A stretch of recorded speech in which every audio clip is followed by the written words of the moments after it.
Afsar Ahmed is with us today, former Muslim who now is a minister for Jesus Christ, and you have an amazing story. Thank you. Thank you for having me. Now, I read the whole thing and it just kind of really captivated me, but tell us about the steps and how difficult it was with your own family along the way. Well, I was born and bred in England. My mother is an English Christian. My father is from Pakistan. He's a Muslim.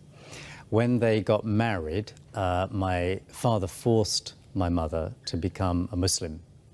But in response to this, she prayed that one of her sons would become a Christian.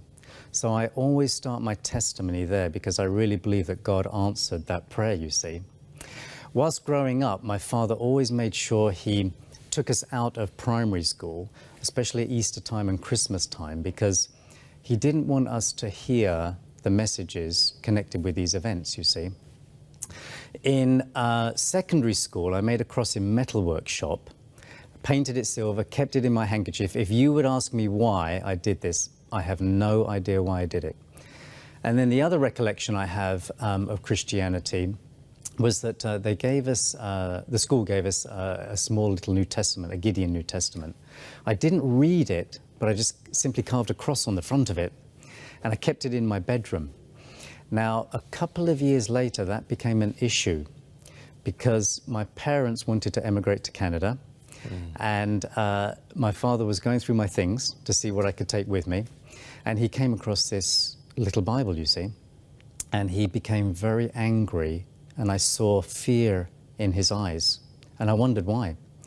So he asked me where I got this little New Testament, and I said, well, they gave it to us at school, and he told me to throw it away. So I said, no, I want to take that with me to Canada. And he was very angry, and I saw a lot of fear in his eyes. And it's ironic because his fear and his anger became the trigger for my search into Christianity. And when we came over here, I began meeting Christians. I had got into trouble in England, and for the first time in my life, I looked upwards towards God, and I asked him to get me out of trouble.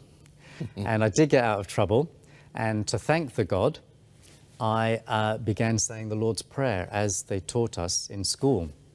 And when I came over here, I began meeting Christians. Now, this was when I was 15 years old in the 1970s.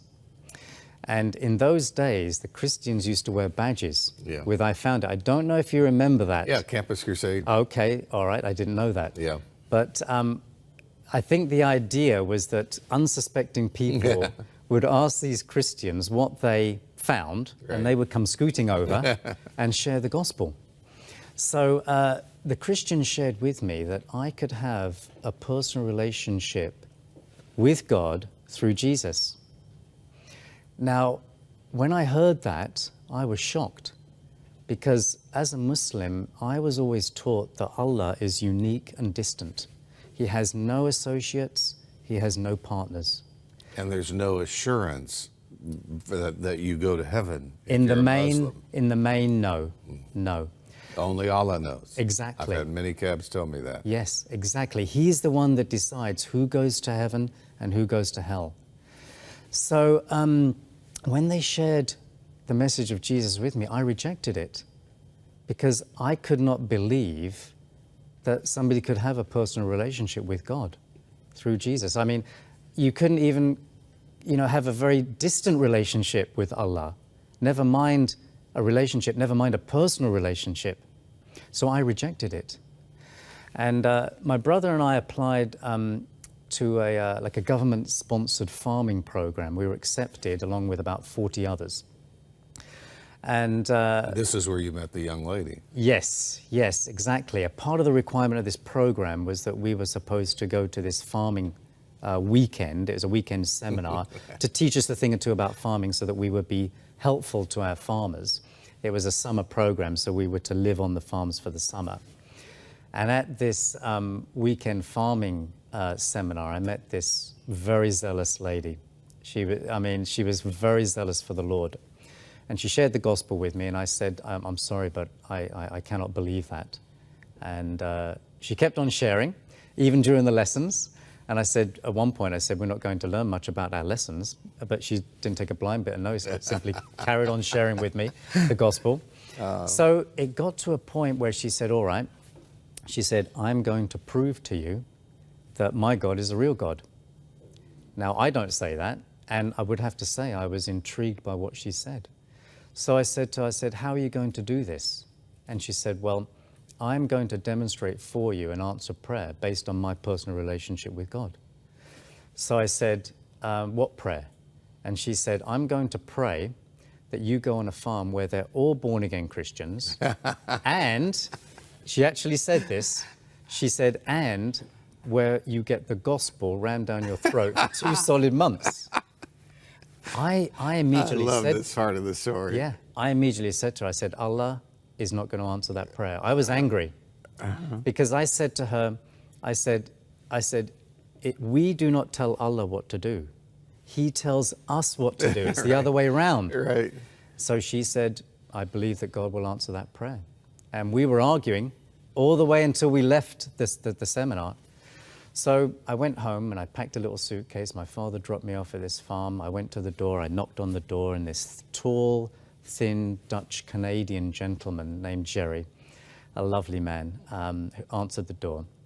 He was just about to introduce himself when I noticed behind him what I thought was a painting of Jesus, because the man in the painting had a halo on his head. So as he was just about to introduce himself, I said, hold it. I said, is that a painting of Jesus behind you? And he said, yes. My heart began to beat a little faster. And so I said, are you a Christian full of light or something? And he said, I'm a born-again Christian. So I said, do you have a family? And he said, I have a wife and 3 daughters. Oh, this is great. And I said, is your wife born again? And he said, yes. And I said, daughter number 1? And he said, she's a born-again Christian. I said, daughter number 2? And he said, she's a born-again Christian. And then he said, and then I said, don't tell me daughter number 3 is a born-again Christian. And he said, we're all born-again Christians in this house. And I mean, I cannot, I was overwhelmed. It's hard to explain how I felt, because I was overwhelmed, I was humbled, and at the same time, I couldn't work out how this young 16-year-old girl could pray to Allah and Allah answer a prayer. I'd never heard of this before in Islam. So the net effect of this was that it opened my heart to what Jerry had to share with me, the message that he had, the message that he believed, the message that he lived. And I think over the course of the summer, he won me over by 2 things. First of all, his love. He had a love which I'd never seen in Islam before. Yeah. It was gentle, it was patient, he was forgiving, he was kind. And over the course of the summer, his love, the love of the Lord, just shined through his heart, through his eyes, through his speech, through his behavior. It was wonderful. I can honestly say that he's a lovely man, an absolutely lovely man. Is he still alive now? He's still alive. I just saw him a week ago. He lives in Dunville. How wonderful. A lovely man named Gerald Broadsummer. I regard him as my spiritual father in the faith. And then I think he also won me over by his consistency. Yeah. He practiced what he preached. He was what we call the genuine article in England.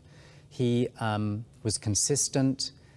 He was almost a walking example of Scripture. A living example of the Word. He really was. He was, to put it in terms of what James says, he was a doer of the Word and not just a hearer only. I told my wife about your story. I was so impressed by it. And it reminds me how we have to be a witness. Yes. But I want to talk about what really bothers me is that it seems like too many Christians don't show love toward Muslims. Tell us how to witness to Muslims and love them. Yeah, I mean, my mind goes to Matthew chapter 9, where Jesus saw the crowds and he had compassion for them because they were harassed and helpless like sheep without a shepherd. I think I would suggest that we first of all need to see the way that Jesus sees, that they are harassed and helpless. They may fear God, they may worship God, They may be completely devoted to God, but the huge difference is they do not know God personally. They do not have Jesus. And that makes all the difference in the world. So I would say, first of all, for us to see the way that Jesus sees, that he sees a people that he loves. In the Old Testament, we see that God had compassion upon a brutal people called the Assyrians. That's right. And yet Jonah was commissioned to go to them. That's true. And now, in days gone by, missionaries have gone to Asian countries and African countries, but now Muslims are here, and we have a harvest. We can actually have a harvest if we see the way that Jesus sees, if we have compassion the way that Jesus has compassion, and if we pray for them the way that Jesus wants us to pray for them, and if we take part in that harvest that the Lord wants amongst Muslims. Well, we only have a minute left. Your dad, where is he now? He lives in the United States.